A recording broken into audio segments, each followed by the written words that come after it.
தாளிப்புக்கு தேவையான அளவுக்கு நம்ம வந்து எண்ணெய் விட்டுக்கலாம். நான் வந்து ஒரு 2 ஸ்பூன் அளவுக்கு எண்ணெய் விட்டுருக்கேன். எண்ணெய் நல்லா சூடானதும் பாருங்கள், தாளிப்புக்கு வந்து நான் 2 கிராம்பு, ஒரு பட்டை, கொஞ்சமாக வந்து சோம்பு சேர்த்துருக்கேன்.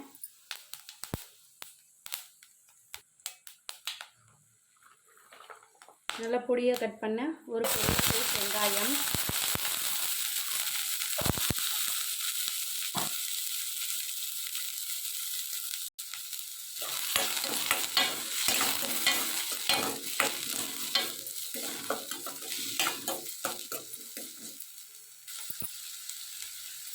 இதுக்கு வந்து நம்ம வரமிளகாய் மட்டும்தான் போட போகிறோம்.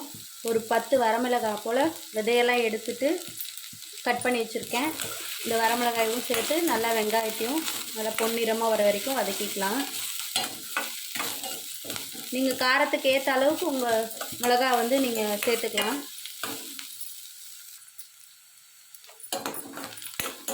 வெங்காயம் வந்து ஓரளவுக்கு வதங்கிடுச்சு.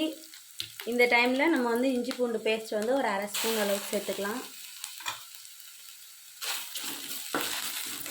இந்த இஞ்சி பூண்டு பேஸ்ட்டோடைய பச்சை வாசனை போகிற வரைக்கும் நம்ம வந்து நல்லா வதக்கிக்கலாம்.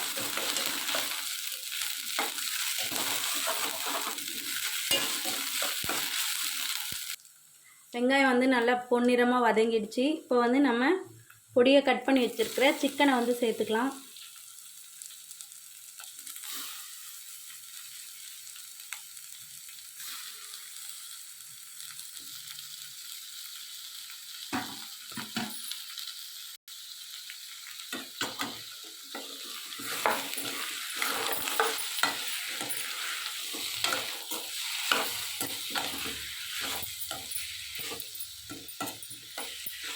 இந்த சிக்கனுக்கு வந்து நம்ம எந்த விதமான மசாலா வந்து எதுவுமே போட போகிறதில்ல.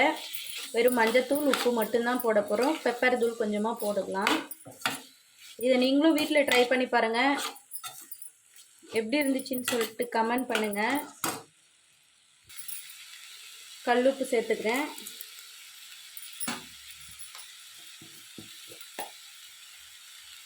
கொஞ்சமாக மஞ்சத்தூள்,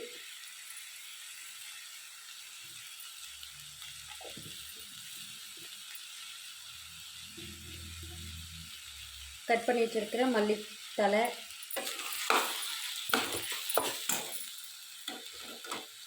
இதை வந்து நல்லா வதக்கிக்கலாம்.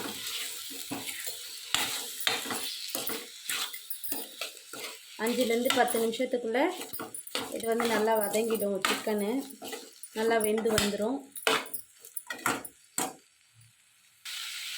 உங்களுக்கு ரொம்ப ட்ரையாக இருக்கிற மாதிரி தெரிஞ்சால் கொஞ்சமாக தண்ணி சேர்த்துக்கோங்க. நான் சும்மா கொஞ்சமாக தண்ணி சேர்த்துக்கிறேன். இப்போ வந்து இதை நம்ம மூடி போட்டு ஒரு 5 நிமிஷம் வேக வச்சுக்கலாம். பாருங்க, சிக்கன் வந்து நல்லா வெந்துருச்சு. நம்ம 5 நிமிஷம் மூடி வச்சு வேக வச்சதுலேயே.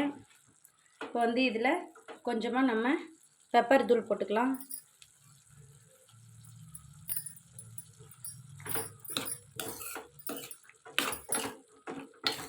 உங்கள் காரத்துக்கு ஏற்ப நீங்கள் எல்லாமே சேர்த்துக்கோங்க, டேஸ்ட் பார்த்துட்டு.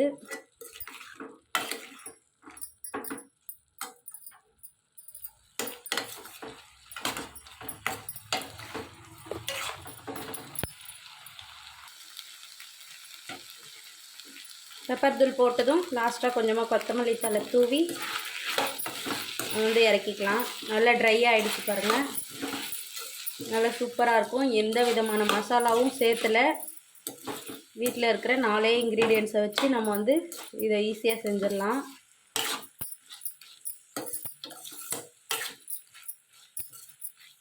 சூப்பரான சிக்கன் ரெசிபி. இதை நீங்களும் வீட்டில் ட்ரை பண்ணி பாருங்கள். எப்படி இருந்துச்சுன்னு சொல்லிட்டு கமெண்ட் பண்ணுங்கள்.